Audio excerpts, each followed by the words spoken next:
নগরের আলোকিত জীবনে বাস করা আরিফ ছোটবেলা থেকেই সায়েন্স ফিকশনের ভক্ত। স্টার ট্রেক, ইউএফও, এলিয়েন সবই তার কল্পনায় রং ছড়াত। এক রাতে ছাদের ওপরে সে আকাশে এক অস্বাভাবিক উজ্জ্বল আলো দেখতে পেল। আলোটি ধীরে ধীরে নড়ছিল, যেন কোনো অদৃশ্য যান।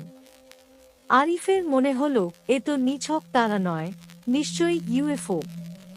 পরদিন থেকেই তার জীবনে বদল আসে। সে দাবি করে রাতে ঘুমের মধ্যে এলিয়েনরা তাকে নিয়ে গিয়েছিল। তারা নীল রঙের, বড় মাথা আর বিশাল চোখের অধিকারী। তাদের ভাষা বোঝা যায় না, কিন্তু তারা নাকি মানুষের ভবিষ্যৎ জানতে চায়। বন্ধুরা হাসলেও আরিফ অনড় থাকে। সে যুক্তি দেয়, বিজ্ঞানের সব সত্য তো একসময় কল্পনাই ছিল। ধীরে ধীরে তার গল্পে ভিড় জমে শ্রোতার। কেউ বিশ্বাস করে, কেউ ভয় পায়। আধুনিক উপথার মতোই এলিয়েনের সেই গল্প শহরের অলিগলিতে ছড়িয়ে পড়ে, সত্য আর কল্পনার মাঝখানে দুলতে থাকা এক রহস্য হয়ে।